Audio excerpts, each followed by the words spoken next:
Hello, welcome back everybody. I am the Bradley Assassin. You found the Bradley Assassin YouTube stream where we stream also simultaneously to Twitch, Facebook, TikTok once I get enough followers, and X.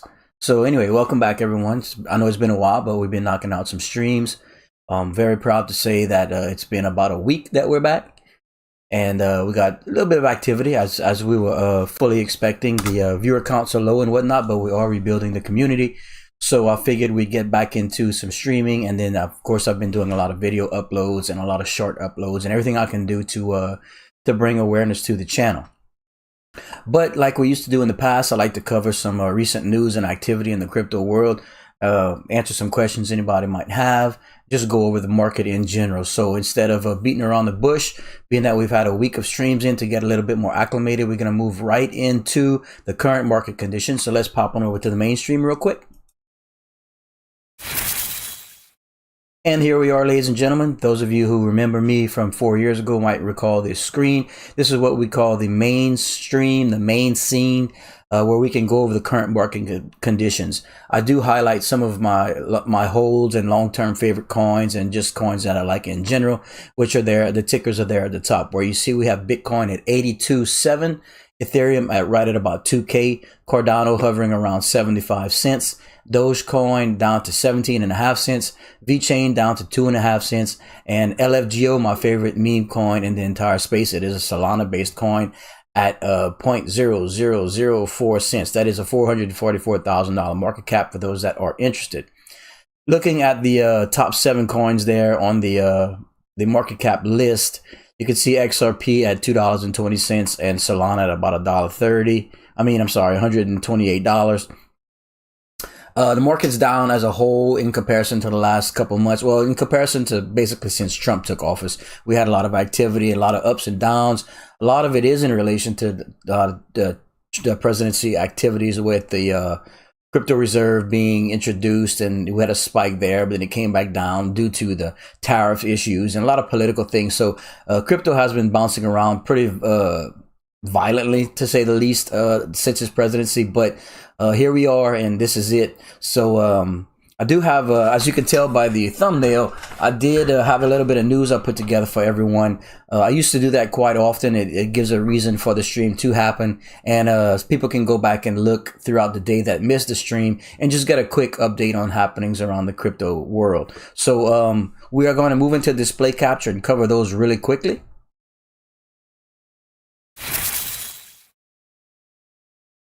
And once I verify that it looks okay on my screen, I'm going to check on my computer over here. Yeah, not too bad, not too bad. So the three pieces of news that I did highlight and are in the thumbnail are that NFT sales surge. So this is a kind of an awkward one for me with the market down to see this, but there is a little bit of I guess underlying information that they kind of left out that kind of makes a little bit more sense. So I'm gonna go ahead and just read it out to you, and then I'll give you my take on it. So as you can see, it says NFT sales surged 15.2% to $121 million, and CryptoPunk sales jumped 500%. So that initially kind of explains, for those that have followed crypto the last few years. At one time, NFTs, like about 4 years ago, were so insanely popular and hot. $121 million sale. I guess surged to $121 million. Like, they had NFTs selling for that, singular. So I think it just kind of gives you an idea, but at least it's worth reporting on. So let's scroll down and take a look and read. I'm going to go ahead and read it out loud. The NFT market has bounced back despite ongoing crypto weakness, with Bitcoin sliding to 86, and actually it's lower now, and Ethereum dropping to $2,100. The global crypto market has continued its drop, with total market cap edging down to 2.83 trillion from last week's 2.84. According to Crypto Slam data, NFT sales have grown to 121.5 million, marking a 15.27% increase from the previous week. Now, that is a weekly-to-weekly percentage that obviously we introduced just now. But it says, however, market participation has contracted sharply, suggesting larger trades from fewer participants. And that's what I was kind of getting at. And as you can see there, it says the sale volume rose to 121 from 107, but the NFT buyers plummeted 94% to 25,000. So, I mean, it's kind of insignificant compared to where it was, but it is worth reporting on. NFT sellers fell 91%, and NFT transactions increased to about 5% to 1,615,000. And then we're gonna go down. It says Ethereum sales jump, but buyer numbers drop. Kind of the same situation. But I did want to highlight what they mentioned about. Let's see if I can find it. CryptoPunks. It said CryptoPunks made a major comeback, jumping to fourth with 7.1 million, surging 500%. And again, so a 500% increase to 7 million. When 4 years ago these singular NFTs were selling for I mean, just ungodly amounts. So the NFT market really down, kind of insignificant right now, really quiet. And there's not too much activity on it as a whole. So that's just a little bit of coverage there. Secondly, we're going to move into the title where it reads Formula One season begins. Teams. Hey, what's up, YouTube commenter? Welcome. Formula One season begins. Teams embrace crypto sponsors. This is some pretty cool news because this goes along the lines of just crypto adoption and stuff that we've touched on before. It says as the flags wave for the 2025 Formula One season in Melbourne, Australia, viewers may notice that nearly every team on the grid now sports a crypto sponsor, highlighting how deeply digital assets have embraced themselves into the sports fast-paced world. Again, that's just as a whole, adoption as a whole. Sponsorships were like a lot of the introductory things with crypto. A lot of, just like VeChain is all over the octagon and whatnot. So, but coming down a little bit more, Crypto.com, one of the biggest crypto exchanges, is one of the 11 global partners of Formula One Group. It's an exclusive group that includes other global companies like Qatar Airways, DHL, Salesforce, Lenovo, and LVMH. Most Formula One teams have also received sponsorship from some of the biggest companies in the crypto industry. Gate.io, a top crypto exchange, is sponsoring Red Bull Racing for the 2025 season after it ended its partnership with Bybit. Coinbase, the biggest U.S. crypto exchange, recently inked a deal to sponsor Aston Martin. This deal was a big milestone as it is the first to be settled fully in USD coin, a popular stablecoin. So that's cool. Even the transaction took place in a crypto. So a little bit of adoption news there for everybody. And lastly, kind of some negative news on the day, but again, it touches on what I mentioned about. Hold on, I need to read this from one of my guys. YouTube commenter says, "Can you change your Twitter settings so we can send you direct message?" Yes, I will. Thank you. I wasn't even aware that it was set that way. Thing about Twitter, my original X account got suspended. I think I triggered an algorithm where they said I was spamming, even though I wasn't, and they will not respond to me. They won't unlock it, so I had to create a new one. So there's a lot of settings I didn't update. But moving on, Bitcoin tumbles to 80K as Trump's economic policy stir debate, and that's kind of what I touched on at the beginning of the stream. It says on March 10th, is that today? Yeah. On March 10th, Bitcoin's price dropped to just at 80,000, reflecting a 7% decline over the past 24 hours. As uncertainty surrounding Trump's economic policies continues to impact the market, as of writing this, Bitcoin's trading around 82.2. According to crypto.news price tracker, the overall cryptocurrency market saw a 7% decline, reaching a valuation of 2.77 trillion, while Solana and XRP registered 7% losses each. Ethereum fell to about 8% and closed around 2K. And of course, Bitcoin dominance at 58.2% has remained steady despite the decline. And if we haven't touched on that yet since I've returned to streaming, but that's an important number to follow. Especially for those of us that are into altcoins and whatnot. Historically, with Bitcoin trading around 60%, you're going to see most of the market activity and big numbers in Bitcoin. And then as Bitcoin, the seasons change and people start moving into an altcoin season, you'll see that Bitcoin dominance drop, meaning a lot of money is flowing out of Bitcoin into other coins.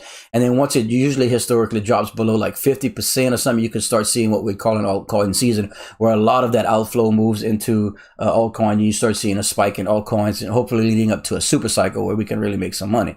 But over the past 24 hours, the market downturn has led to a $616 million in liquidations, according to CoinGlass data. With long positions bearing the brunt of loss at $540 million, the losses from Bitcoin alone total $231 million. Adding to the uncertainty, Bitcoin futures on the Chicago Mercantile Exchange opened at 82,001 on March 10th, down 4K or so from a close of 86.3 the previous day. It's like I said, it's just ups and downs from all the uncertainty with the current presidency and his introductions with the tariffs and the crypto reserves up and down and this and that. So that's going to happen. We're going to go ahead and pop back into the mainstream so we can continue some discussion there. Thanks, everyone. And we're back. So we got YouTube commenter saying once Ethereum dominance goes up, so will our bags. Yeah, it's just cycles that happen. You know, we've over the years you've heard so many things. You know, crypto's dead. This is this that. It's always something. There's always something because you're gonna have your fanboys, you're gonna have your chads, you're gonna have your naysayers. It's just cycles that repeat themselves. But I mean, if you what they say what's the term? When in doubt, zoom out. You know, we have a tendency, us in crypto world, to watch this stuff every day, and you get excited and you get depressed, and it's like, oh. But if you in doubt and zoom out and just go back, like let's say 4 years or 8 years or however far back, it's the chart is like this with Bitcoin. You know, you go. Remember, $4,000 Bitcoin didn't seem that long ago, nor did a $15,000 Bitcoin, nor did a 20 or a 25 or a 30, 72 high last cycle. Now we're just sitting at 82. So, you know, in the grand scheme of things, I think we're okay, but it's just the uncertainty that's uncomfortable. And RW7610 says, the Raging Crypto Cajun, what's up, man? Good to see you back. Yeah, how's it going, man? It's great. Great to have you back. We appreciate the views. Appreciate you chiming in. Yeah, I've been going strong for about a week, trying everything I can. And look, I know it's going to take some time. I'm not expecting miracles. What was crazy was last cycle, 4 years ago when I was streaming, Dogecoin was the thing, and NFTs kind of as well. But Dogecoin was the thing. I remember looking for a place to come and discuss Dogecoin because I've been in crypto since 2017. And for those of you that do remember me, I came on. And I was like, let's talk about Dogecoin. I mean, it felt like the minute I threw a Dogecoin thumbnail and attempted to stream about it, our stream went crazy. There were days where we had 40, 50,000 viewers and like, I mean, unreal stuff. And it was super exciting. And a lot of people made a lot of money because when I came here, when I switched over to YouTube from Twitch about 4 or 5 years ago, I recall, and you can go back and look, I didn't take any of those old streams off because I like nostalgic stuff like that, but you can go look. And if I'm not mistaken, I believe I introduced Dogecoin at the time to the community when it was around 1.5 cents.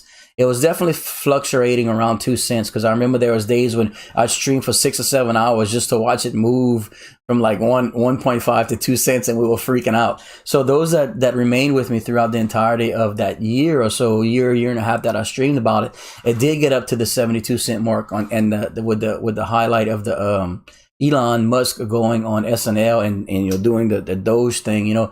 So a lot of my community made a ton of money, and that's great. I still have all my VeChain and all my Cardano, which I touched on last stream. So I'm looking forward to seeing those coins return to their former glory. But regardless, I am here again. I've been doing some streams. I also do Fortnite streams because I've been playing for the last few years with my sons, just to get to kind of get brushed up on that, so that I don't embarrass them when we do play. I do some Magic the Gathering streams still when I can. A lot of my time is devoted to editing. I'll cut these streams apart and make shorts with them now, where 4 years ago that wasn't a thing. So that does it does break the monotony a little bit. So I do relatively kind of enjoy that. I think I enjoy playing with the AI part of it a little bit more. But anyway, all that stuff's here again. You can check the channel. You can see all the shorts here on the channel. You can see previous streams here on the channel. I do plan on doing some more in-depth, detailed videos on coins that I do like again this season and this cycle, as I did last time. You guys might remember my Cardano breakdowns and the VeChain breakdowns and just different coins like that I thought I'd even do like shout outs, calls. Like I would predict like coin predictions. Like if I recall, the VeChain prediction I made for last cycle was like 27 cents or 26 cents. And I think it ended up hitting around 25 cents. So I was pretty proud of that one. I had made some price predictions for some other coins, and it might be cool to, when I make my new videos, to actually maybe take like excerpts from those and compare to now and see how close I was and how far off I was and that sort of stuff. So anyway, just a lot of information to throw at you guys. I thought I'd touch on a little bit of news updates from around the crypto world. That's how I used to do it. That's how I'll try and do it again for a little while. That way we do have some discussion, some topics to discuss whenever we do run a stream and there's not a ton of people or a ton of activity, at least in the meantime, until things start ramping up, as I certainly hope they do. But that's kind of it for now. It's not too much activity. Nice little 16, 17-minute stream. I would be here for hours if it called for it. Thanks, man. Thanks, YouTube commenter. Just thanking me for the consistency. Yeah, that's what I'm gonna try and do. You know, I don't want to repeat myself all day and bore everyone to death. But when there's more people in here and more discussion, it gives me a little bit more to talk about. But in the meantime, these things will be valuable. We can go back and get news updates throughout the days and throughout the streams. But that's kind of it for now. I'm probably going to switch on over to maybe do a Fortnite stream so I can build some content there. I might do a Magic stream depending on how much time I have. It is only 12:17 a.m. here on this March 10th, Monday morning, early Monday morning. So hopefully we'll see everybody soon. Take it easy. Thank y'all.